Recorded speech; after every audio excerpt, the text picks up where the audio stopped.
Why then, you might say, can I not send one of my employees to a work doctor on the NHS? That's because when the NHS was formed, it was felt that factory doctors should be looked after by their own, paid for by their own employers, and hence you can't see a doctor for work on the NHS.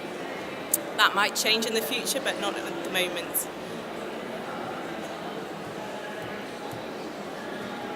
What I wanted to talk about today, just go over here. It's not working. Do that one now. What I hope you'll find out in the next 20 to 30 minutes is why we feel the importance of resilience within your business, especially aimed at the SME market. What health issues may be facing your business, whether or not you realise it, you may not. And more importantly, what we suggest may be options for what you can do about it. My very first day at medical school, I was told that probably the only bit of self-awareness or self-education, and they came out with the 4 Ds. They said there's 4 Ds, young doctors to be. You either delegate, delay, drop, and finally you do it. As a completer finisher, I was completely appalled at this kind of image, and it was a real shock. Actually, I understood what they were meaning. In our future careers as doctors, there was going to be an incredible lot of demands in short periods of time. But this is the slide that I wish that they had shown us, because I think it's one of the most helpful slides to help you focus on your business. They use this kind of message in sport, and the message is essentially the same. Where you want to be is keeping your workforce at maximum performance. Interestingly, maximum performance can shift at different times depending on what people are going through within their own lives and what the issues are. And I'll touch on some of the issues in a minute. We all know that when we haven't got enough to do, it can take us a long time, it can be quite demoralising, and can take us much longer. What is interesting though is the slide off down to poor performance. It's not a steady curve. Often it's quite a rapid decrease in performance, where you might see somebody working quite effectively will more or less quite quickly decompensate if you don't step in and do something about it. Mental health issues are more common than you think. So within this exhibition centre, there's 1 in 6 people right now experience anxiety, depression, or feeling under unmanageable stress. Out of all of us here, 1 in 4 of us in a year will experience a mental health problem of some description. And finally, on this statistic, 14 hours is the average amount of time a person spends worrying. I think you can debate that. I'm probably on the end further up, but you might have your own feeling about where you sit. And also, I think that will vary from where you are in your life and other life events. So are small businesses more likely to be at risk at burnout? I'm not going to read all the things on this slide. I think you will see them and you will understand them. You will know the people that sit and work through some or all of their lunch break. You will know how many perhaps work extra hours due to heavy workload. The flexibility within the workplace for parents and childcare is an issue most employers face. 67% of employees have gone into work feeling unwell in the last 3 months. We know also that musculoskeletal conditions are one of the main causes of days off work. Again, we tend to do the same tasks, we tend to sit the same way, we hold the phone the same way, we have our desk set up the same way, we forget about how to set it up correctly. It is absolutely incredible what difference your posture and your way of working can make, and how many problems people can have which can be very simply prevented if they're thought about in advance. We have some recent research which has come out with the following figures. Are they readable to those of you at the back? Effectively, 2/3 of employees support colleagues who experience back pain problems, but we know that the impact on business can be 39% reduced productivity, morale and attendance.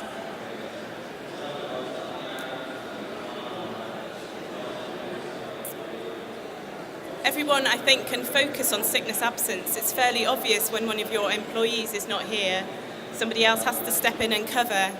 But the things that you also need to just take account of is being at work when you're unwell. And we believe that this could account for as much, if not more, loss of productivity than sickness absence itself. We've all seen the people that struggle in, we've probably all done it ourselves.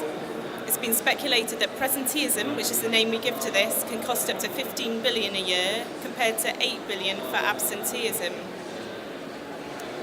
I think things may have become worse with the recession. There are more people coming ill into work who are not well. In fact, fitness for work can be more of an issue than people that are off sick in the current climate.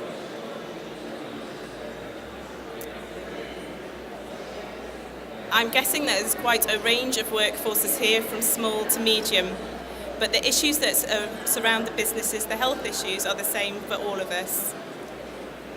Diabetes, there's 3.2 million people diagnosed with diabetes in the UK, and it takes up 10% of the NHS budget. Obesity, a third of obese adults in England have a limiting long-term illness, and it reduces our life expectancy by 3 years. So, we're all getting a bit older, and a bit heavier, and a bit poorly, so we need to look after ourselves, and starting now is a good place to start. We thought it might be helpful to present a risk profile of a business. This is an actual risk profile, and what we have found is that it tends not to vary between companies no matter of what sector that you are in. There can be some differences in musculoskeletal diseases and psychological depending on the physical aspect of the work undertaken, but in general the risk profiles are pretty much the same. Again, I'm not going to talk you through them all, I'll just pick out a few things. You'll see how high the psychological factor component is. A fair number of employees at high risk. You'll see from the lifestyle risk factors, I'll point out the level of alcohol consumption.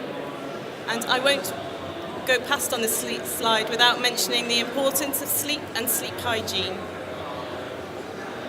It directly impacts on performance at work. Then looking at the sources of stress, this links in with the performance curve that I tried to give to you. Basically, as people's pressures increase, their performance decreases, and these are the types of factors that you find. Shifts, irregular hours, workload, feeling abused, finding communication difficult, or working many more hours. Currently, also in the current financial climate, you can't ignore personal financial concerns. So really the focus of today was to have a think about what you could do about it. Our suggestions are to start small, think of small strategies and steps. The focus is not just about resilience, it's on all the productivity and affecting the health and well-being of your workforce. One example I could suggest, because you may want to start off by maximising what is already available, the Public Health England website has some excellent focuses on them at the current time, where companies can join in their companies and corporate responsibility charters. You can sign up. I think at the moment that they are focusing on food issues, health and well-being, lifestyle factors and exercise. There's also slides there about cancer. You can sign up and then you can get some peer support from other companies. Our suggestion is that you start thinking about this before you even take people on. You can try to promote and prevent such a level of presenteeism and ill health. Simple strategies can include fitness questions within your one-to-one performance reviews. Asking about general health and well-being in a sensitive manner can be very helpful.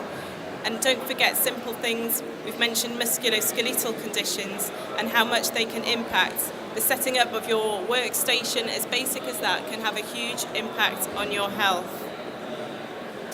We suggest perhaps thinking about picking one issue to tackle, whether it be sleep hygiene, stop smoking. There is a wealth of information already available out there on the NHS. I thought I would just finish with telling you about two of my favourite health interventions that employees gave me the most positive feedback. The first was in the workplace factory.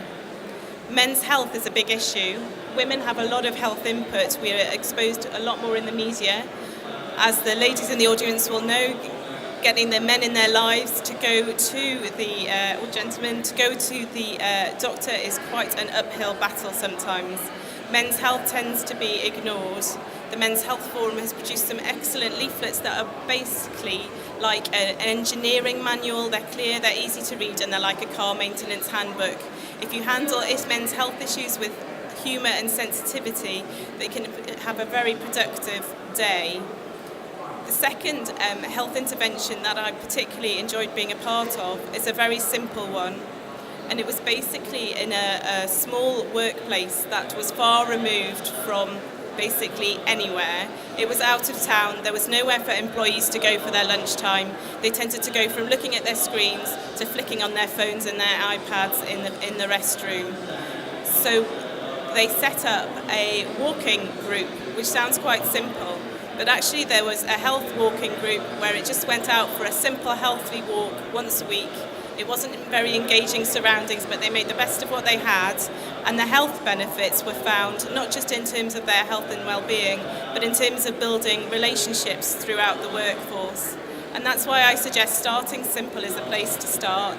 Start with what is already out there and just build on step from step, because presenteeism and absenteeism will be one of your major SME factors to take into account when you're building resilience within your business. Thank you.